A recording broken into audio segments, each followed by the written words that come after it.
Hello everyone, welcome back to my channel. तो आज के वीडियो में हम देखने वाले हैं स्टैंडर्ड 8 हिंदी सुगम भारती पाठ छठा और प्रेमचंद्र जी चले गए। तो आज हम इस पाठ का स्वाध्याय देखने वाले हैं, जैसे कि मौलिक सृजन, सूचना के अनुसार कृतियाँ करो, भाषा बिंदु और उपयोजित लेखन देखने वाले हैं। चलो तो फिर शुरू करते हैं। तो अब हम देखेंगे मौलिक सृजन। आपने अनुभव किए हुए आतिथ्य के बारे में लिखो। अब हम उत्तर देखेंगे। मई महीने में गर्मी की छुट्टियां हो गई थी। मैंने अपने मित्र संजय जाधव के आग्रह पर रत्नागिरी जिले में उसके घर मानगांव जाने का निश्चय किया था। मैं संजय के परिवार के साथ उसके गांव में पहुंचा। संजय की मां ने हम लोगों के लिए पूरन पोली और आमरस बनाया था। हम लोगों ने छक कर खाया।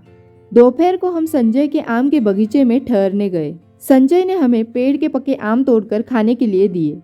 घूम घाम कर वापस लौटने पर शाम हो गई थी। रात को हमारे लिए विशेष रूप से झुनका भाकर बनाई गई थी। इतनी स्वादिष्ट झुनका भाकर मैंने पहली बार खाया था।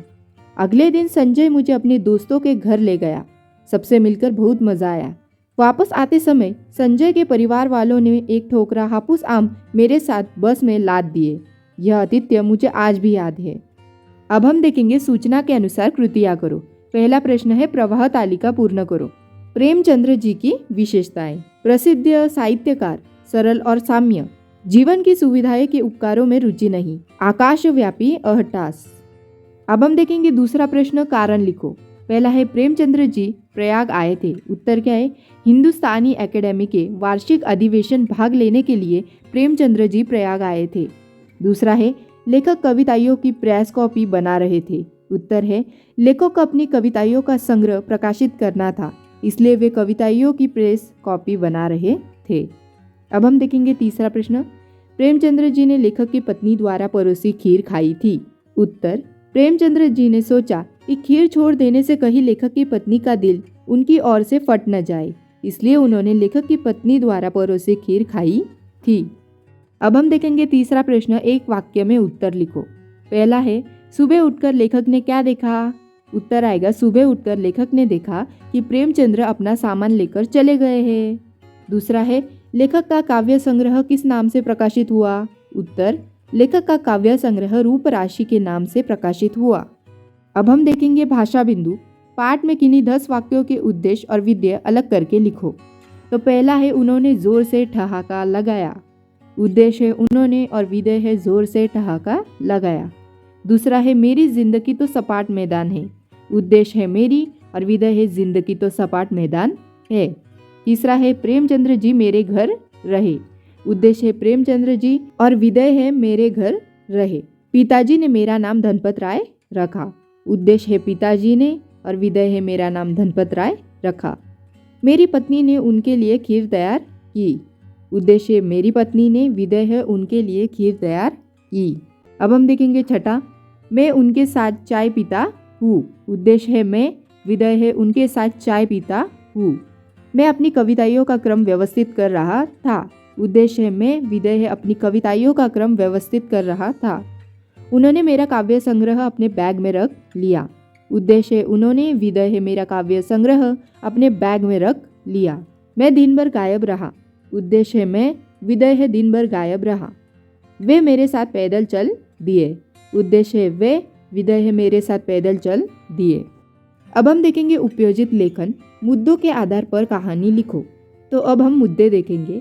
एक जंगल में विशाल घना वृक्ष, उस पर पक्षियों के घोंसले, वैसले बांध, पेड़ के तने में घुसने से पेड़ का सूख जाना, सारे पक्षियों का इधर उधर उड़ जाना, एक तोते का उसी पेड़ पर बैठे रहना, दूसरे तोते का उड़ चलने का आग्रह करना, इनकार, कहना मेरी 2 पीढ़ियों का इसी पेड़ पर निवास, इसे छोड़कर जाना असंभव। शीर्षक। अब हम कहानी देखेंगे। इस कहानी का शीर्षक है तोते की कृतज्ञता। एक बहुत सुंदर वन था। उसमें एक आम का घना वृक्ष था। इस पर अनेक पक्षी अपना घोंसला बनाकर रहते थे। इसी पेड़ पर एक तोते का परिवार बहुत सालों से रहता था। एक बार जंगल में शिकारियों का एक दल आया। शिकारी दल को शिकार करते समय शाम हो गई, इसलिए उन लोगों ने इस वृक्ष के नीचे रात बिताने का निश्चय किया। रात को सब लोग पेड़ के नीचे सोए थे। तभी पेड़ से एक आम शिकारी दल के नेता की आंख पर गिरा। इससे उसकी आंख से खून गिरने लगा। उसे बहुत गुस्सा आया। उसने जहर से बुझे बाण से पेड़ पर प्रहार किया। यान पेड़ के तने में गहरे तक घुस गया। विष के कारण धीरे धीरे यह हरा भरा विशाल वृक्ष सूख गया। पेड़ का सूखना था कि पेड़ पर रहने वाले सारे पक्षी इधर उधर उड़ गए और उन्होंने वन के दूसरे पेड़ों पर घोंसला बना लिया। सभी पक्षी उड़ गए, पर एक तोता अभी भी उस मूर्ख पेड़ पर ही रहता था। दिन में धूप और रात को ठंड सहता था, पर ठस से मस नहीं होता था। कुछ तोते ने उसे समझाया कि सूखे पेड़ पर वह जिंदा नहीं रह सकता। वह उसे छोड़कर दूसरे हरे भरे पेड़ पर चला चले, पर वह नहीं माना। उसने उससे कहा, मेरी 2 पीढ़ियां इसी पेड़ पर निवास करती आई है, मैं भी इसी पर रहूंगा। इस पेड़ के बुरे दिनों में इसका साथ नहीं छोड़ सकता। तो इस प्रकार आज हमने स्वाध्याय देखा। If you like this video, then please like, subscribe, share and also don't forget to comment. Thanks for watching.